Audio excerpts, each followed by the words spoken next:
Hey guys, it's Lewis here. Welcome to a new video. And today, we'll continue the topic of talking about safety in IndyCar racing. Now, when you think of safety in IndyCar racing, you don't usually think about bird strikes anymore. In fact, they haven't been spoken about for a while at this point. But at one point, a while ago, there was a big worry about racing drivers being struck in the head by a bird. And the last reference of a bird strike I can think of in IndyCar is the death of Tony Renna. Now, in the publication when the IRL released their findings on his death, there was no mention of a bird, but the family of Tony Renna was informed about a dead bird about the size of a gull in Turn 3, the corner where Renna lost control and ultimately lost his life. This story was broken by the late but great Robin Miller, and Brian Barnhart, in the publication that the IRL put out, said that there was likely no mechanical failure and that they couldn't pinpoint one specific cause of the accident. He had mentioned unforeseen circumstances, which leads some to believe the omission of the bird means it had something to do with it. But to this day, we do not have a cause of the accident. As of late, with the aero screen nowadays, the worry of a bird strike is minimal. It isn't possible, as if there was ever the opportunity of a bird hitting the driver's helmet, it would strike the aero screen. You might think the worst animal strike would be a bird strike in racing, but what if I told you there was more to the story? It's 2006, and we are a decade deep into the CART IRL split. CART, now Champ Car after the 2003 bankruptcy, is nearing its deathbed. Bourdais would win his third straight championship, and Will Power would be the Rookie of the Year with one pole at his home race in Surfers Paradise. He'd lead the most laps, but would have nothing to show for it. However, it would be the previous track that would be of the topic of the story.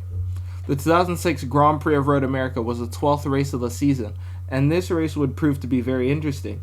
Bourdais would basically have a 2-point lead going into this race with 310 points. Justin Wilson and AJ Allmendinger would be tied for 248 points. Now, you probably remember the race because of this crash. They tangled a couple of times early in the season at Houston and at Monterrey, Mexico. They put that behind them.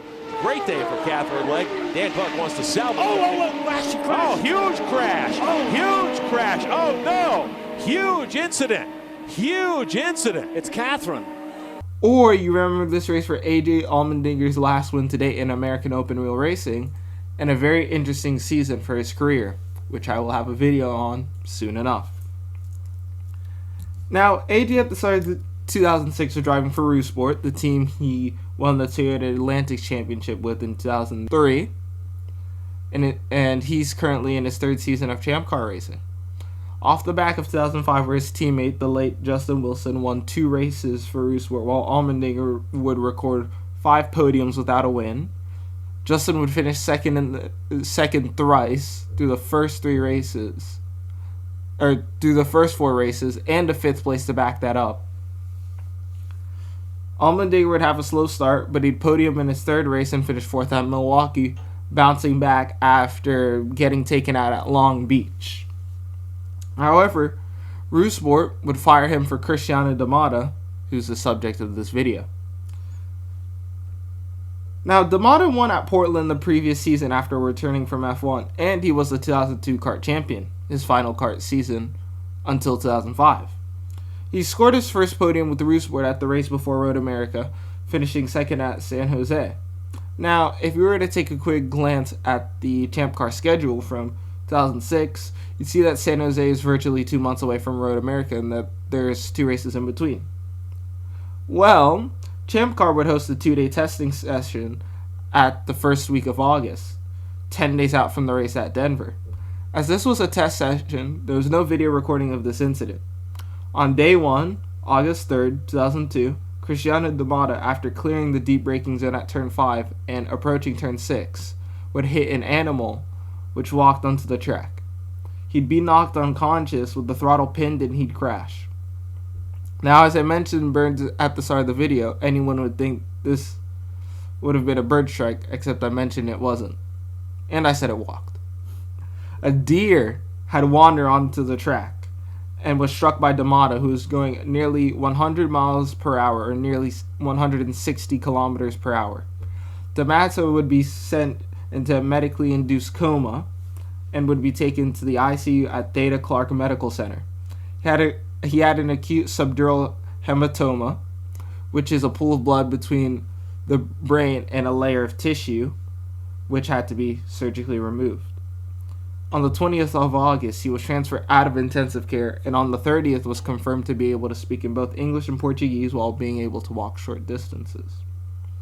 On September 21st, having recovered better than originally expected, he was released from the hospital and would give the command to that race in Road America.